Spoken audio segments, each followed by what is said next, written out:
Man, before all that, I think I was just a normal person. Go study, try to get good grades, try to get into a good school, try to get a good job, and then I truly thought that that's what success would be for me.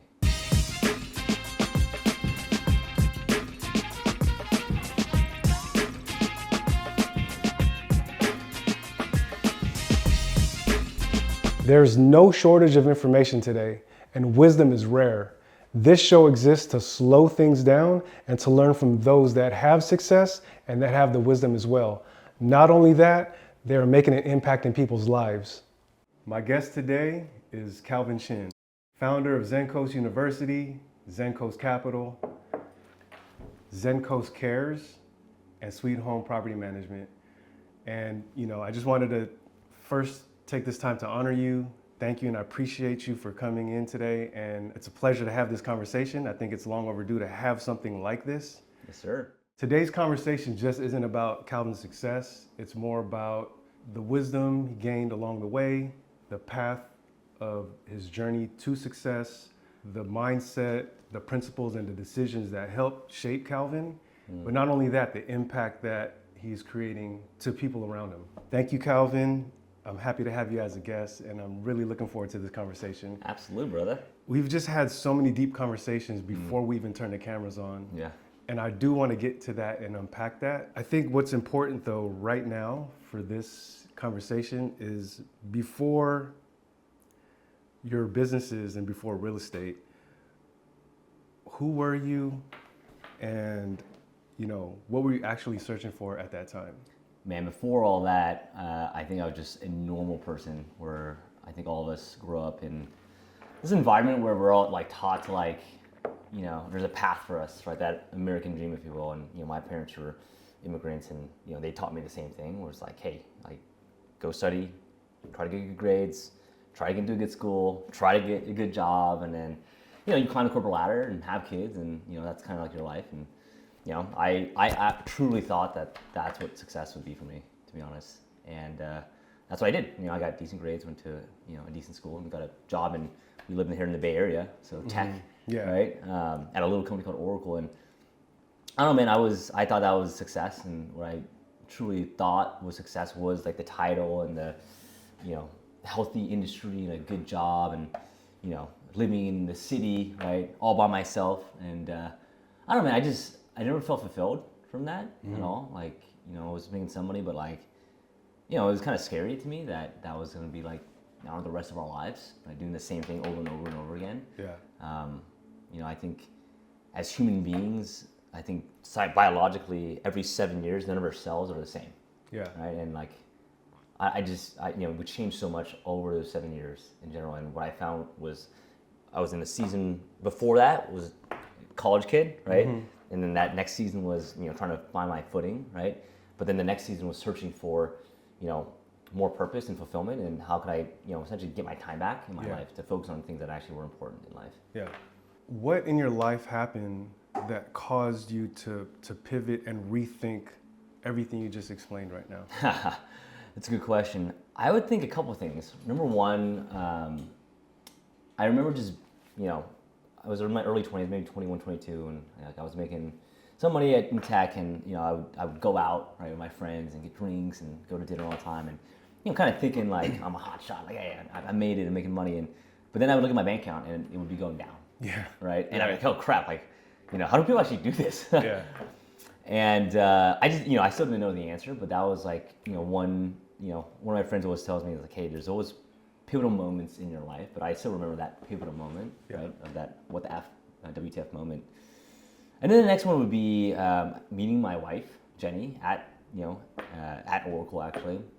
And I think I can't ever discount how important it is to have the right partner. 100%. Right, that helps you. And we were totally different people back then too, right? Yeah. But I would say in my masculine journey, I was very much in my night phase, you call it, right, before getting into a kingdom, right? But in your night phase, you're just, you're trying to figure things out, right? And I think when I met her, that's where I was, and it was cool to be able to grow with her, but also challenge each other on trying to grow in different ways, right? And so that was a big moment for us too.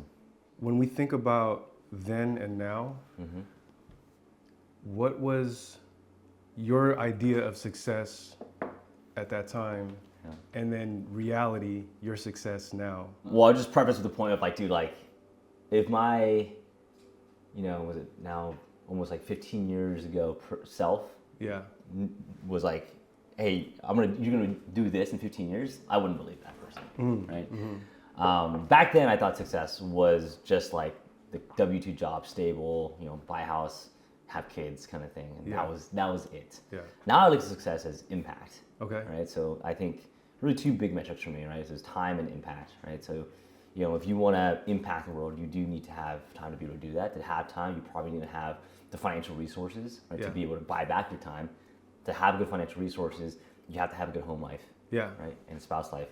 But to have a good spouse life, you have to have a good life with yourself internally, right? Mentally and physically. Yeah. And so nowadays I look at success and those kind of aspects of life. And we talk about this all the time, but family, friends and fun, fitness and health, spirituality, philanthropy, and finances, right? So in each of those buckets, there has to be wins that you're trying to go for or trying to grow, right? And it doesn't mean that all of them have to grow at once, but it always means that you have to be growing somewhere, right? To always feel fulfilled. I think human beings nowadays, it's that simple where, Jenny says this all the time, but if you're not growing, you're dying. Yeah, 100%. But it makes so much sense because like whenever time I feel stagnant is when I feel like I'm not in a good place. Right? But when I'm in flow, I'm doing something in my life that's productive. Whether it's spirituality, whether it's financially, or whether it's health. Right. So now that's how we define our success. Can you boil down like one moment that changed it all for you and changed the trajectory? Yeah, man. I mean, there's so many moments. I did this exercise with one of our mentors. It was like, look at the worst moments in your life. Yeah, let's talk about it. Yeah, I'll give you a couple of worst moments here. One of them I don't even think Jenny knows this one, but I'll share it here, right? So, just because it's episode number 1 on the show. Yeah, absolutely. So I remember when I was in college, I would say that I wasn't a great student. Right? I was like a C student in college, and I was doing a lot of things that were like self-destructing, I would say, right? Like, I was drinking a lot, smoking a lot of weed, things like that. And I remember I went to abroad. I went to study abroad in Spain. And at that point, I had a group of great friends. I actually went with my best friend to Spain, which was awesome. And there was a girl like I was maybe seeing like before I left, and nothing like too serious. But I remember like going to Spain and then like getting this long message from one of my best friends. I lived with this guy for multiple years, and he's like, "Hey, by the way," it's a Facebook message. It's like, "Hey, dude, I'm seeing that girl now, by the way, and I'm living with him, by the way, after I get back from Spain too." And so that I don't know, it just like felt like bad to me. Like it just felt like, "Hey, man, like we're really good friends, and you're just gonna message me, dude? Like like call me, kind of thing." And so then I ended up like living with him after coming back from Spain, and I don't know, that was a really weird, dark time in my life, and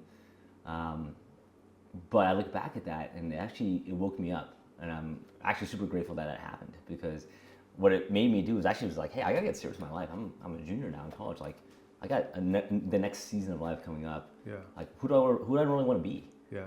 Like who I was throughout college and high school was, I drank a lot, like went out a lot, like did all kind of stuff, and I just committed to myself. I was like, hey, I'm not gonna really do that anymore. I'm gonna like I'll still have fun, but like I need to put like my future first. And so that was one big moment that I can trace back, because like basically what I did was I didn't stop drinking, but I definitely cut out a lot of stuff in general. And because of that, I was able to get my grades back up. Okay. Right. And then I was able to get a job at Oracle. Okay. Right. And then from Oracle, I met Jenny.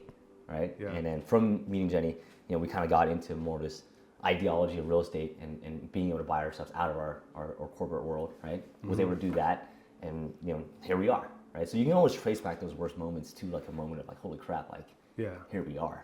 Right. Right. So I can go on in many experiences that were dark like that. That was one of the ones I remember most. Right. In that era, of that college era. There's been some after that. There's been some recently. There's been stuff 5 years ago, 10 years ago, 15 years ago. But every single one of them, I could always track back to, wow, that made me have to be super uncomfortable to do something even better in my life. 100%. And I think that's a testament to your character and your growth, right? Maturity, all of the above, because one can easily go on a downward spiral, Yeah. right? And that happens all the time. But in your case, you were able to take that pain and turn it into what is now success for you and your family. Yeah. So, that's amazing to hear, and I'm happy that we get to have that story Yeah. and share that with somebody that it can resonate with. Yeah. And one thing to add on to that, man, is like, I think because of those stories, right? That's one of many, right? Mm-hmm. I know now that when something does bad happen, and guys, like, we're all human beings, stuff's gonna happen, right? That no matter what, you'll figure it out and you'll come out even stronger. Yeah. If that's your belief on it. 100%. If you don't believe it, right, then yeah, you can curl up in a ball and play victim, right? But playing victim is not gonna get you anywhere. Yeah. Right? So I think you have to experience it. Mm-hmm. I know say when people tell me like, oh yeah, like I had this happen, I'm like, hey man, congratulations. Yeah. Right? Like now you're gonna grow stronger. Yeah. Right? And it's like, I love that. Yeah, like, that's a great mindset, Yeah. right? It's one thing that I've learned a lot from you. Yeah. Right? I know one thing that you always are great at is looking at the cup half full. You always look at the positive in every situation. Yeah. Even when it seems dire and even when it seems like things are falling apart, you choose to select the positive out of it, the silver lining. How do we get over that? Like, this isn't happening to you, it's happening for you. Yeah. Because this is part of your journey and it's part of your growth to overcome. Yeah. And that's something that it's something that I've noticed throughout my years of knowing you, is that every time somebody comes to you with a problem, you find the good in it.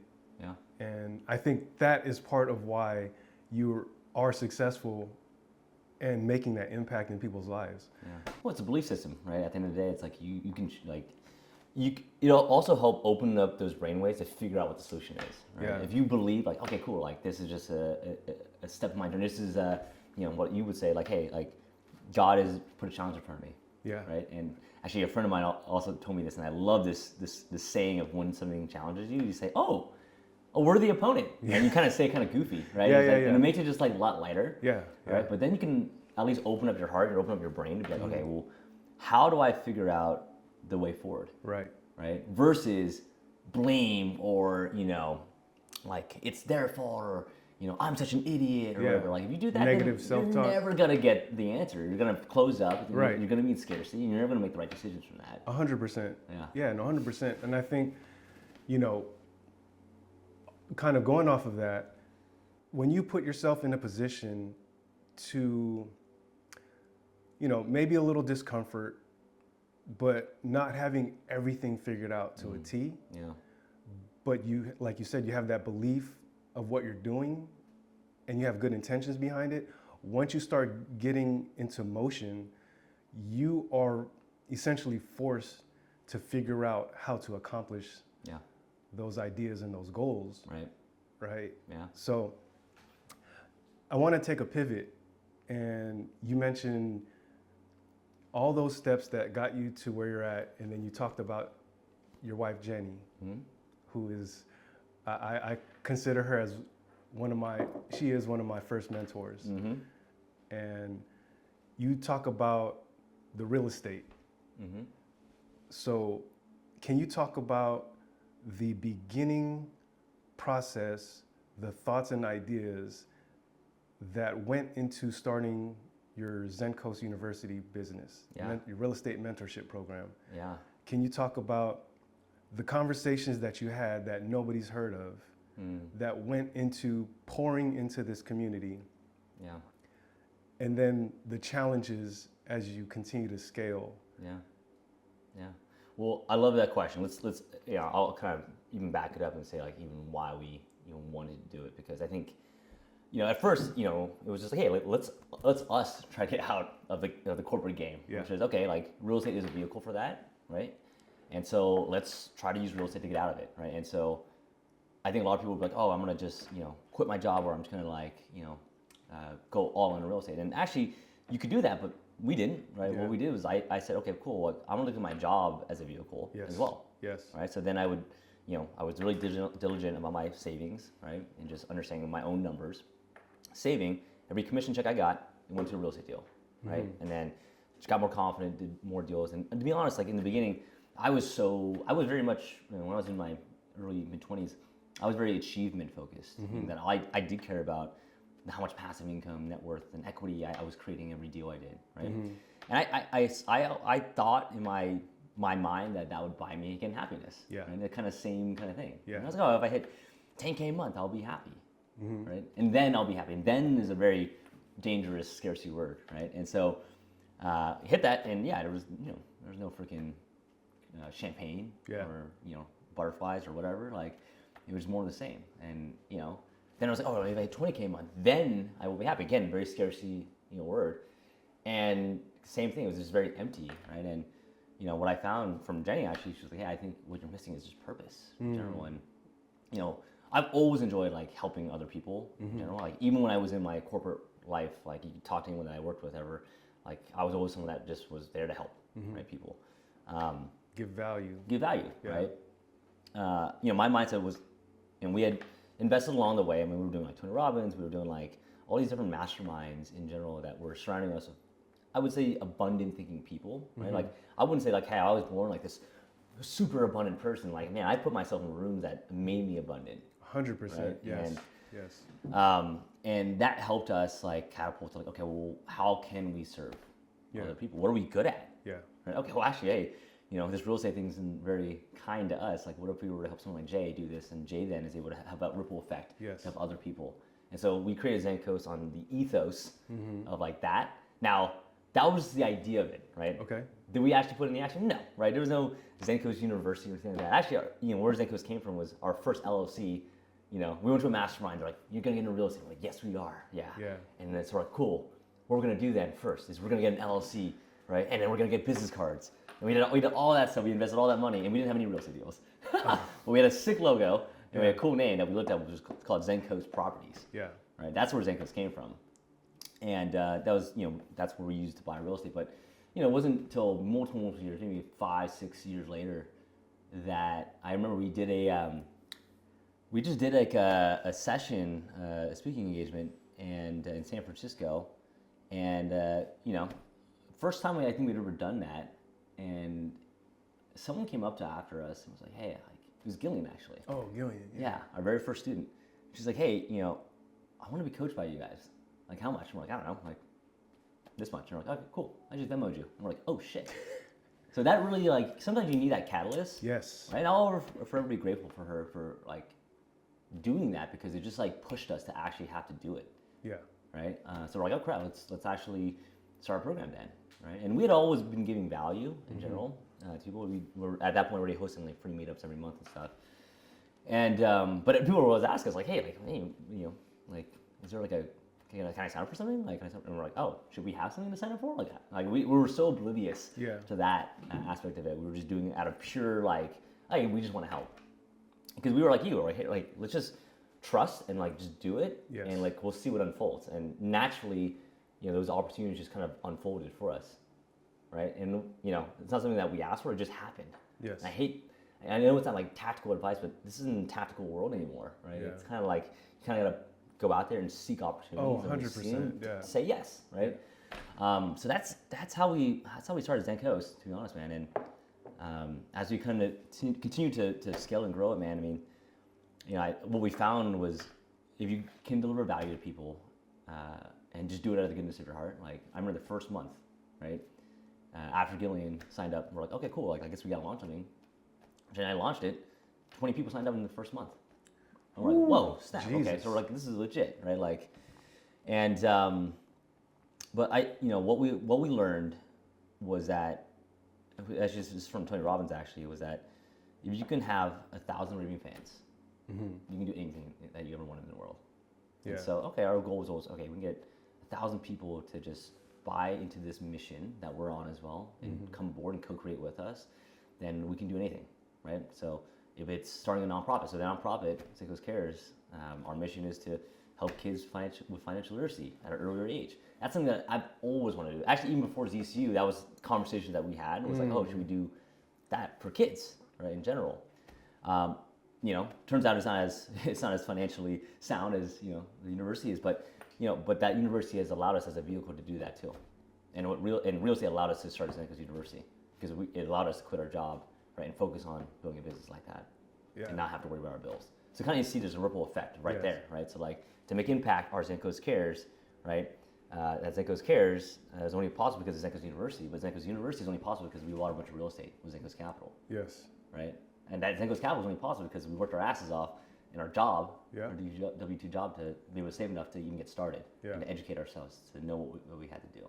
Right. So that was kind of the path forward versus, Yeah, no, I love it. I love it 100%. And I think it's good to see the progression, or at least talk about it for, those that are listening that may not know your story.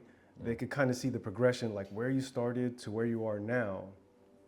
What you said is important in that the level of success that you're at now would not have started at all if you didn't have the belief. Mm-hmm. The belief. And now, even today, where I look at belief as, mindset, that having the belief to do something, you just go for it, Yeah.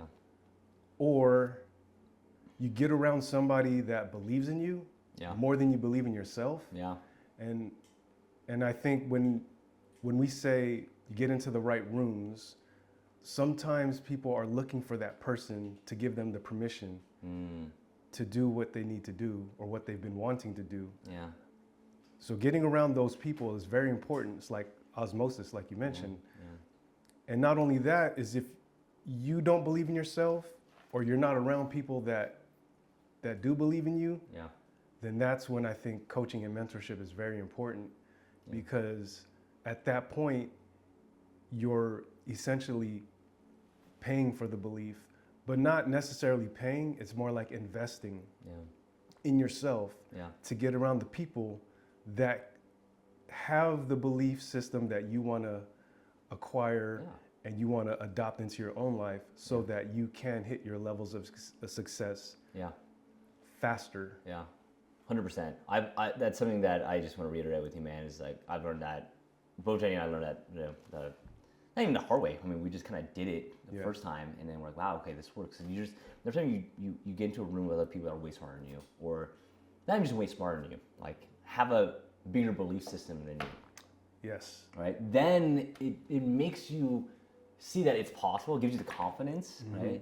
I think when I was in the corporate world, all I saw was that you're around other people that are W-2 people that are just like, hey man, I'm trying to game the system. Hey, I'm trying to go on mat leave and pat leave, and then I'm gonna quit, and I'm gonna go to this third job and get mat leave. And it's like, oh my god, I hate that as a business owner, right? But like, oh, that's all they cared about.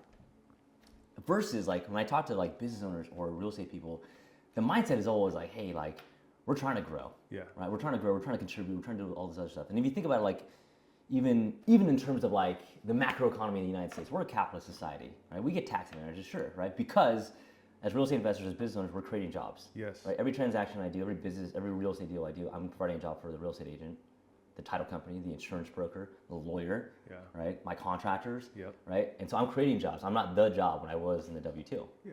And so, I don't know, man, like, you're also providing housing for people. And housing, yeah. So it's like, it's just a compound effect right there. You're like, you're almost like, your reach of ripple effect is even more too. And so, Let me ask you something about that. I come from a very hostile environment. If you found value in any of the conversations, make sure you subscribe and leave a comment of what you would like to hear more of. I want to make sure that I continue to bring you value. When I was growing up, I'm going to go a couple different directions. Yeah. Money. Sure. From a religious standpoint, I'm very godly in that way, and spiritual and, religious. And there's always been a ideology that money is the root of all evil. Yeah. And my thought, which has been programmed in me, is we never talked about money in our household. Yeah. We never talked about finances. But I always remembered that money was the root of all evil. Now, I look at it differently. in that money isn't the root of all evil. The worshiping money is the root of all evil. Yeah. So those that want to get the Lambos, that want to Yeah. party, and I'm not saying there's anything wrong with that if that's what you desire. But what's important is when you do hit levels of success monetarily, is how do you do something good with it? Yep. That's what's important. So kind of going back to, your idea of success then now, I want to also talk about the growth and the scale that happened with Zen Coast. And then I know there's seasons. So what I want to ask you is, was there a season in that process where to the outside world you looked successful, but on the inside and reality you didn't feel aligned, or you didn't feel that level of success? Yeah, 100%, man. There was definitely a season, right? We call it the winter season, if you will, right? So spring is when things are growing and all that stuff. Summer is great too, but fall and winter, that's when things kind of shrivel and die. And I remember back at that where things were just not going right in life in general. I had some real estate deals that were, I had some partnerships that were not great, right? And that was weighing me down, like mentally. And I was in the scarcity mindset, right? And that was kind of a spiral, right? Because all my mind was thinking about was, holy crap, I got this bad partnership. How do I get out of this, right? Like, how do I fix this? How do I do all this stuff? And that, kind of rippled effect out to everything, right? Like, I think our worst year at Zen Coast, it was mentally my worst year, right? Until I look back at it now, in 2026 now, that it was the best thing that ever happened to me, right? Because I needed that to happen. Right? You kind of need to break down these old walls to create new ones. It's the same thing, right? We talked about earlier. Same with, I think in any kind of business scale, you're going to have amazing times, you're going to have some bad times, you're going to have some frustrating times, you're going to have, exciting times. And, one way to look at it too is like, you can't have the exciting times without the bad times. Yeah. Right? And that feeling. If 100%. everything was great all the time, then what's the fun of doing business? I mean, I think that's the fun of it, right, in general. But again, it also challenges you to make those adjustments and become a better business leader in general. Oh yeah, so and good. Yeah, and so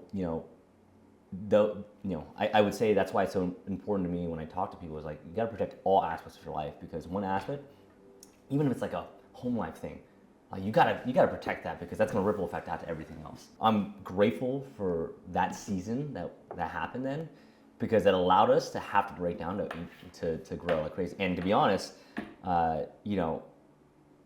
it made me and forced me to have to mentally grow more than I ever have in that season. Yeah. Right? I mean, there was obviously a college season, there was a season in between. For sure. Like that. Yeah. But that era of me, that was the most painful part, right? But I look at it now, like, man, that was what actually made me grow the most. Yeah. Right? And it unlocked a new era for me. And I will be absolutely honest with you, man. I was, I never thought I would get out of that. Yeah. Right? It was like probably like a 3-month span where I was like just lost, right? And but like, and I'll get some tactical stuff in here too, right? It's like, okay, so some of the things that I did was, I just got around other people, right, and started talking through it with other people, and I'm grateful for a couple of buddies of mine that we would get on calls every week, and I was able to talk through this all and kind of figure out a way out. And honestly, what it was, to be honest, is I just got out of that partnership. I bought him out, right, and that just releases energy for me. I shouldn't have bought him out because I didn't have to. Like, I was like, I'm not saying anyone was in the wrong. No one's ever in the wrong, but like, it was worth it to me to spend that money just to get that individual out of my life so my energy could grow, right? And best decision I ever made. That helped me catapult everything about our business in multiple lines, and probably, I don't know, 4x, 5x our business, which is crazy to think about. But and I think about what you just said in that, and I have people that consult with me and confided me and ask for my advice on certain situations, and what you said is gold. It's that if you're in a bad partnership or a bad situation, you didn't have to, but what you decided to do was buy somebody out to then remove them or separate yourselves from that situation so that you can move on. And it was still a win-win for him too. That helped him out too, even Yeah. though, I would say the way he treated us was not fantastic. I did the right by him, and just by doing the right thing, it actually came back around, somewhat recently where, it was like, he actually called me and was, hey, like, the only one that actually helped me in a dark time, right? Wow. And it's kind of helped me a little bit, but it was just like, hey, like, I never want bad things to happen to anyone, no matter what, right? Even if you treated me in a different way. What I found was that in partnerships, you're always taking on that person's baggage. Yes. No matter what, which is why I'm like very Selective. selective in our partnerships. I mean, like, even you can tell in our Zen Coast Capital group, like, I want to make sure that we bring in the right people. I mean, culture is so important to me, and it's because of that situation in the past that it is important to me, because I know that real estate's long term, man. Like, business is long term, man. I'd rather be with good people, make sure I do right by them, because then they'll do right by me. 100%. Yeah, 100%. No, I love that. But to add to that, Yeah.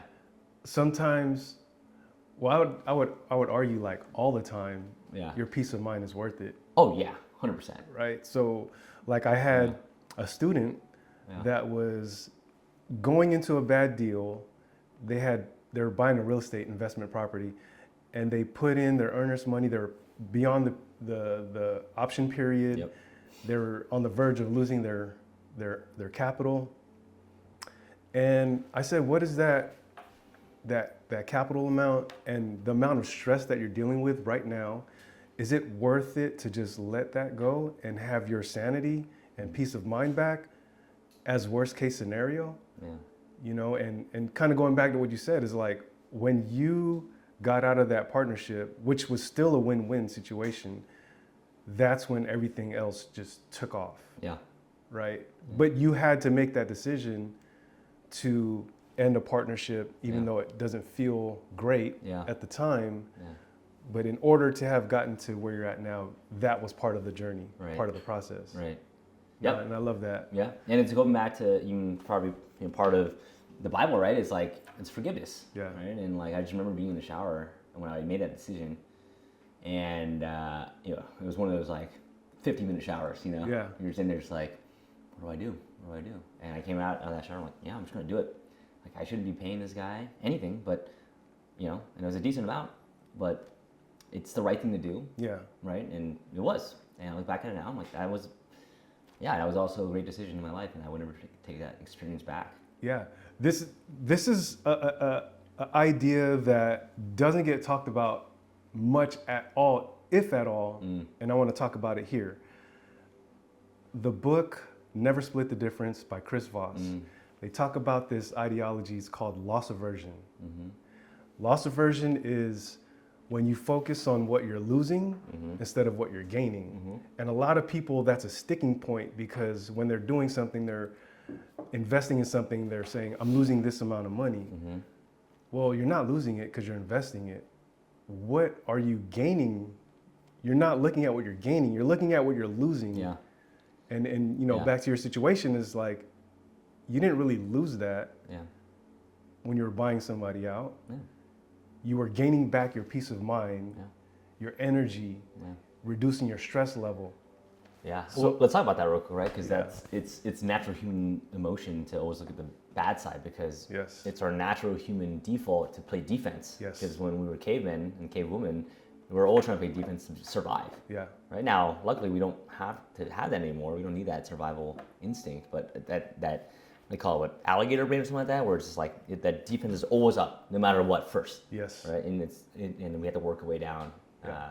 But like you said, that can allow us to only focus on the negative, the glass half empty. Yes. Versus glass half full mentality. Yes. 100%. As you grow, some things might not feel aligned, or there might feel like conflict that's going on there. How do you navigate that feeling of conflict, of when you're growing, when you're doing something, going in the wrong direction, right direction? How do you navigate that feeling? Is there such thing as balance? Okay, so first question, I would say tactically is having your core values in your life, right? So that's, we have core values in our business, but you have to have also core values for your own life as well. To say, like, okay, if I have a fork in the road of decision, like, what's my values, right? Who am I trying to be? I even sometimes I do this every quarter now too, where I create a theme. You know this, where like I have a theme every quarter, and that kind of guides my decisions, right? If I have conflict, I'm like, okay, well, my theme is depth. Okay, well, by doing this, do I create more depth or do I not? Easy decision, black or white. Right? So that just helps you, say yes or no. Is there such thing as balance? Because I know there's like you were saying, Yeah. there's seasons, right? Yeah. There's probably a growth season. There's probably like the financial season. Yeah. At what point do you balance things out, or is there not balance? Yeah, I think it just depends on what you define as balance, right? I mean, I look at balance as how do I feel, right? Now, for me, if I feel like I have not spent enough time with my family, then guess what? I'm gonna make the time to spend time with my family, right? So that might be your definition of balance. Some people might look at balance as, just time. Some people look at balance as money, right? I'll look at balance more as energy. Yeah. Like, where's my energy flowing toward? Do I feel balanced? Do I feel in flow, right? Like, so I'm very big on like scarcity versus abundant mindset and energy frequency, right? So it's like, if you are in that negative scarcity mindset, which we all do get into, I get into that every day still. 100%, yeah. Right? How do I get myself out? So that to me, balance is that energy, right? So how do I get myself back into abundant, right? Yeah. And that could be the belief system, that could be your physiology, working out, like talking to someone on the phone. So to me, that's what balance is. And yes, I think that if that's my definition of balance, and yes, balance can be achieved by just understanding when you are in that negative self-talk, that scarcity mindset. What do you say to somebody listening right now that is in the season of like grind nonstop? They don't have the energy. They want to invest. They want to do more, have more, be more, but they're stuck in the 9-to-5 grind. They're trying their way out of it. They don't have the energy. They don't have balance. Like, what is something you would say to that person, and maybe a practical tip on getting out of that? Yeah. You mentioned a lot of things. Hey, someone that maybe has a hardworking W-2, they're grinding, they don't have the energy. Okay, how do you find the energy? How do you find the purpose? Find the energy. Do you want it bad enough? Everyone, I don't want to like, just like tear apart someone, but like what I would say to that is like, and what I have found personally is that everyone has the same amount of time in the day. Everyone's born with the, same amount of, day and time that we all have, right? And so you will always find the time for what you are prioritizing and what you find important. Like, you're a great example of this, man. You got 3 kids, one under, 2 or 18 months at this point, right? You do all, you're always everywhere. We're just joking around how Jenny and I were like, because I thought it was a Tiburon that you went up to. Like, Jay found the time to go to Tiburon? Like, how the heck did you do that? Because it's important for you and your family and what you're trying to do, right? And so, like, what I find in a tactical standpoint then is, if you don't feel like you have enough time or energy, is because you're focusing your time and energy on the wrong things, right? And so a very tactical thing that we'll talk about actually at a retreat is, there's, if you imagine a quadrant, right? You have a quadrant here, 1, 2, 3, 4, right? Urgent and important, and then not important and not urgent. Okay. Right? What category do you think that you should be in? Where you should be spending the most time? At urgent, important, or urgent, not important? I don't know if this... Or not urgent, important? It's got to be important. Okay. Enough for you to do it. Yep. And how I look at, I'm just going to strip down my ideas, but I think the urgency is important as well, because that makes you move forward and lean in towards what's important. Let me give you some examples before you answer, I guess, then. Right? So urgent, important things would be things like fire drills happening.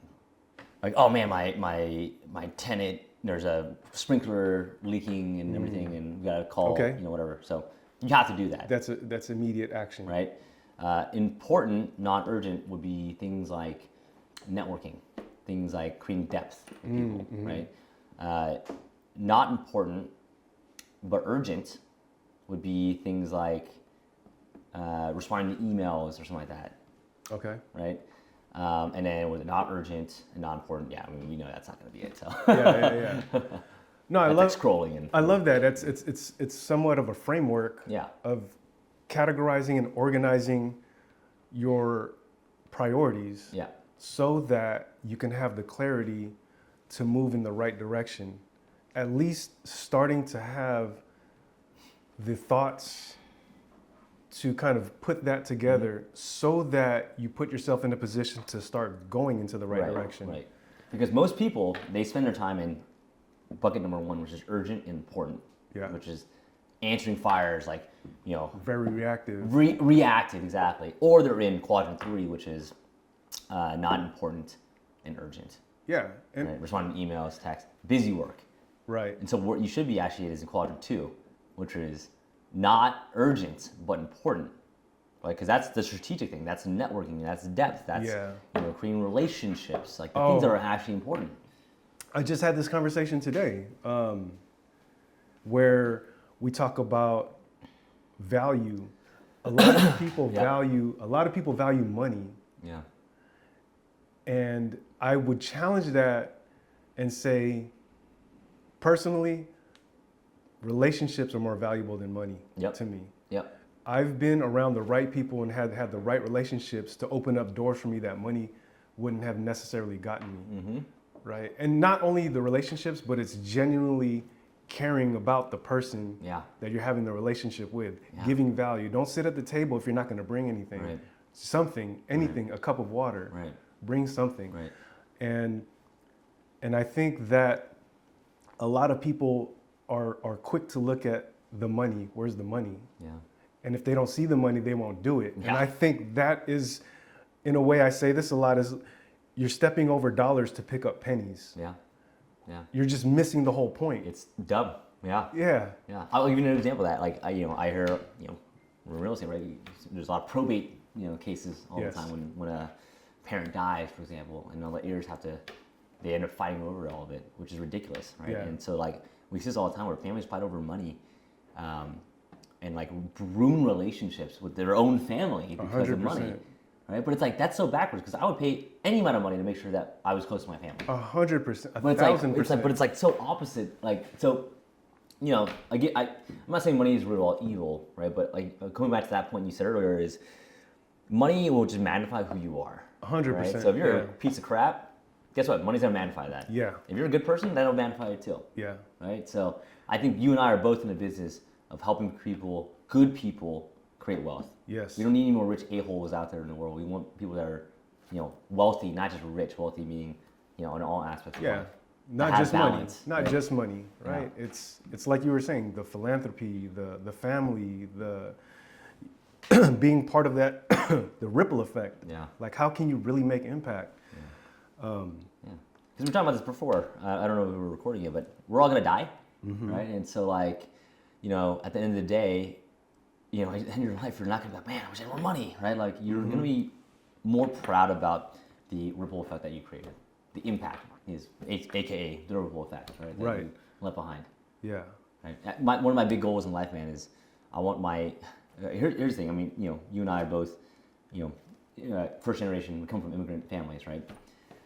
I don't know the name of my great-grandpa. Ooh. Great-grandma. Oh, that's. I don't even know the name of my grandpa, to be honest. Like, I call him right? But I don't know his actual name. Yes. And I'm like, damn, that sucks. And I was talking to my barber, and she was like, yeah, like, she's half Caucasian, and she was like, hey, I traced all my stuff back to, like, freaking a Portuguese princess, whatever, right? Yeah. I'm like, that's good for you, right? I don't even know my freaking grandpa's name. Oh my gosh, so good. And it's like, for me, like, a legacy piece is like, I want to be able to have my great-great-grandkids, and not only see my great-great-grandkids, that's a longevity goal of ours in health, but like have multiple generations, 5 to 10 generations know our name, and or at least know the things that we did that contributed positively 100% to society. I love it. Isn't that wild, dude? Like, I don't know, man. Like, no, I'm with you. And so I grew up with one grandparent. Yeah. on my mom's side, it was my mom's mom. That was the only grandparent I grew up with. I've never met my dad's parents. I never met my mom's dad. Yeah. They were all passed and deceased before I was born. So, you know, I don't have that. There's a huge gap. It's kind of like what you're talking about. And now I have the one person that has that information in my family is my father. And I'm trying to get that information from him because I want to pass that information down to my kids. Yeah. So that's something that's very important to me. Yeah.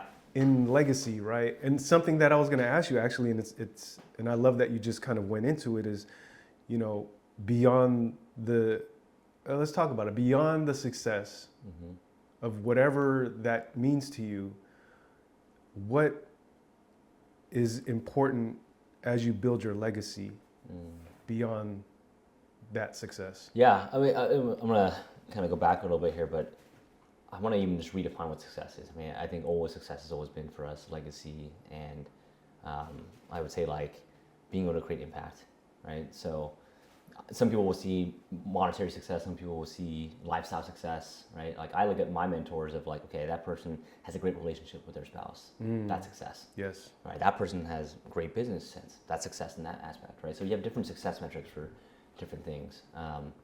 So, you know, as I look at like legacy and what that actually means for me, it does mean that, right? It means to be able to, you know, create that impact that goes beyond my life in general, right? It means on the health side to be able to see my great grandkids, right? Like be there, like longevity wise. So that's my health goals, right? Yeah, my financial goals are be able to impact, you know, thousands of kids, right, and put them through college.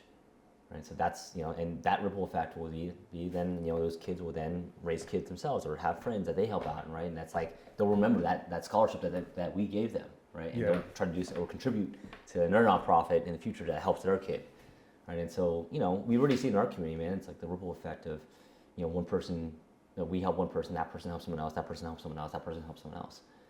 That was always the ethos for us, right? Is if we can create community around being able to help someone actually do this, right? But creating a culture around them that they want to go help other people, which isn't inherently like just by osmosis, to be honest. Like that's why, you know, we look at like the intangibles of people, right? Because the intangibles is them being a good person. You can't teach anyone how to be a good person. Oh yeah. Right. That's so good. You're kind of born and raised like that. Yeah. But we can teach all the tactical stuff to help them, you know, get the means that will magnify them. Yes. To be a good person in a bigger scale.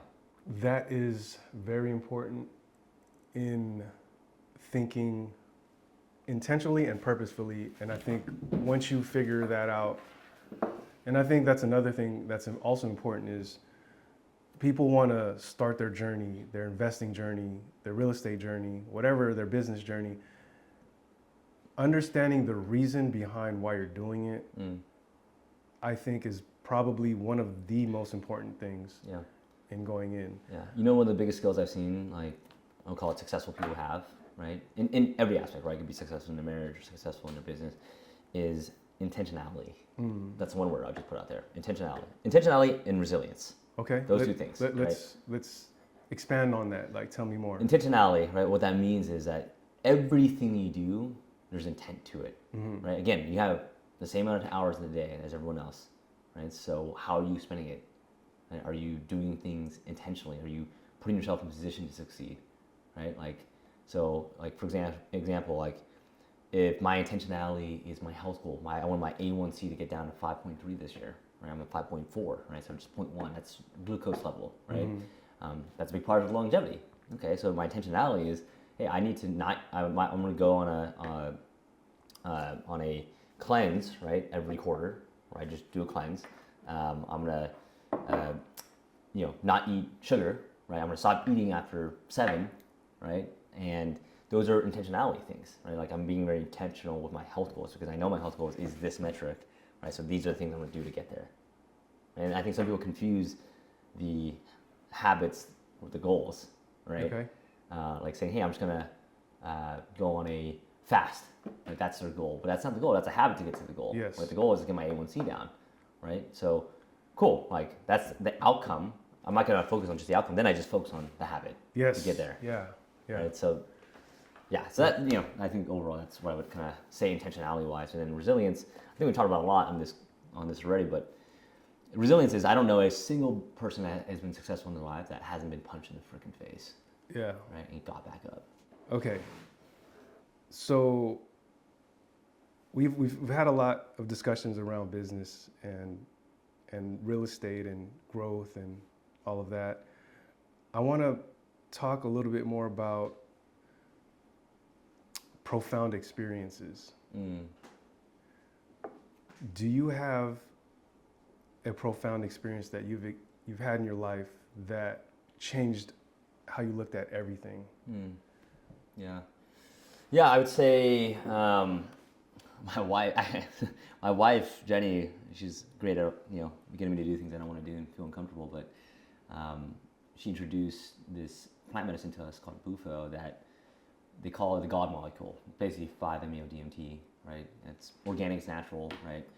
From the Sonora Desert in Mexico, and you do it, and it's like a 20-minute experience, but they call it the God molecule because it's the same chemical, 5-MeO-DMT is that same chemical before you die. When you do it, it's like, holy crap, like you have the same feeling that you're about to die. And actually, I did no research on this at all. Jenny was just like, hey, just go do it, right? So a bunch of us just did it, and I was the first one to go, and I was like, holy crap, like, I was like, this is it. I'm dying, this is it, I did it. Like, it's how I go, right? Yeah. But you start to realize what's really important in life. In that moment, I was like, yeah, this is it. And not once did I think about my real estate or my business or anything. I honestly thought about, at that point, we didn't have any kids yet, but I thought about Jenny. Actually, I don't know if there's videos of this, but like, I'm like calling out for her, right? I'm a Jenny, like, cause I'm like that. I'm like that. I guess that's the last person I want to see, which made me feel really good about our relationship. I'm like, okay, at least I know that, I made the right choice marrying this woman. Yeah. What that experience did for us was it just like allowed us to look at the world in a different realm. Like I think so much times we're so much in our head, right? And that really helped us just stay in our heart for months after. Yeah. Right? And just helped me surrender. And the whole point of it is just to surrender in general. And what I found was that like what's really important in life. And to be honest, like nothing matters. Nothing matters. The only thing that matters is to be honest, and not to sound corny here, but it's love. It's your relationship with yourself, with your close friends and family. Like that is the only thing that truly mattered at that point in life. So, that gets your priorities straight. Like I said, if you ever want to look into the depth of your soul and try to figure out what's actually important to you, not what social media dictates is important for you, or what society dictates is important to you, but what you actually think is important to you, that's a great experience, right? And I'm not saying you have to go do that to get that experience. We've done that. We've had similar experiences doing holotropic breath work, which is just a meditation technique that gets you feeling that kind of way, an out-of-body experience, if you will, without doing anything, but just over-oxygenating your cells, essentially, which is what Kyle does for us at our retreats, right? Yeah. Very profound. You have very deep, real experiences, man. So that was a very profound experience, and what I would find from that nowadays is that it's a great way for me, at least, to stay in the heart. And like at the end of the day, it did help with business too, man. Because at that point, you're just like you're so loose, you're so like carefree, because you understand what's actually important. You're so clear about what's important. I think people are very attracted to that. Yeah, 100%. Cool. Well, I know we had a lot to talk about. One thing I do want to ask is, for somebody that's listening, somebody that's watching, that is on their journey or wanting to start a business, what is one practical step that you can offer that will help them today go out and do something? Just one thing? Share as much as you like. If I were to simplify it, I would say just go find the right people to be around. right? If you feel some kind of way about where you're at, if you feel like you're stuck, you feel like you're going nowhere, it's because you're probably around the wrong people, right? Like, you know, we still have mentors to this day, right? And I love being around them because, not because of tactics, and we don't really learn much tactics from them, right? What we learn now is like enhancing our own bubble of vision of what's possible. Yeah. Right? Because typically they're just a few years ahead of us or 5 years ahead of us, and it's like, oh, cool, like I just want to be where you are in 5 years. So let me be around you so I know what it's like to step into the identity of that person 5 years from now. 100%. No, I love that. Very And I think there's a story that I have to share around that too, is when I had a conversation with Jenny, who helped me buy this place. Yeah. We sat during the pandemic over Zoom, and we did some breath work, and we did a visualization meditation. And in that process, right, she said, you wake up 10 years from now, you open your eyes, and what do you see? And I could not see anything. It was black. And I just remember in my mind, I was thinking, I barely know what tomorrow looks like, next month. I don't even know what the rest of this year looks like. Yeah. And that's when it hit me. There's a problem here. I need to be around people that think way bigger than me, way further ahead of me, so I can also see the blueprint. Yeah. Right? So, and that's to what you're saying. It's very important to get around those people that have the belief in you or a belief in themselves, so you can see the road. Yeah. And that it's possible. Yeah. Yeah. So. Yeah. And it's going back to the intentionality, right? Like, you got to be intentional about who you surround yourself with, because anytime you hang out with anyone, Yeah. the words that are spoken, the things that you hear, are very important. Yes. Like, if you're around people that are always talking about negative things, I'm a victim, blah blah blah, you're gonna be doing that same exact freaking thing. Yeah. Right. But if you're around, like you said, the people that have worked on themselves to kind of not conquer that, we're always still working on that ourselves, but that have the ability to understand what's going on, right, and have that belief system in themselves and in you, right? It's like the world becomes endless to you, because now you've unlocked the most powerful asset of all, which is right here. Most of the time, like, you know, all we're doing with people is we're helping them unlock this. Yeah. Right? Like, that's like all of it. All of it. Like, people are getting in their own ways, whether it's with business or real estate. Like, most of the time, what I find is that they're just getting in the wrong ways. Yeah, tactics can be there, sure, but that could be found on YouTube or anything like that. You know, why do 90% of business owners still fail? Why do 90% of real estate investors still fail? Because of that. Yeah, mindset. Yeah, that's 100%. What I attribute to all of our success, to be honest. Yeah. So. Yeah. Well, wow, what a great conversation, man. And I really, like I said, I want to share your story, and it's important for me, like I said, off camera, you know, to give you flowers, to honor you and say, hey, you know, I appreciate you because you've changed my life along with many others. And I wanted to take this time to share a little bit of your journey to success. Sure. And why that's important is because your path to success is going to be somebody else's blueprint. Yeah. And that's what I want. My intention is and hope is that this conversation will help the listeners take action, do something, have the permission to go out and start that business that they've been thinking about for the last year, 2 years, 3 years. And don't be afraid to go through the hurdles, the ups and downs, because it will happen.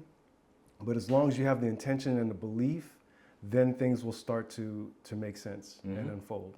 Yeah. Yeah. Yeah. And it will happen. Right? And it will happen. You will get punched in the face, and you know, that will happen. What I'd say to you is, congratulations, you made it. Yeah. I mean, you have something to get punched in the face for. Yeah. 100%. Yeah. Well, Calvin, you know, I appreciate you again. It's been a pleasure to have this conversation. Yeah.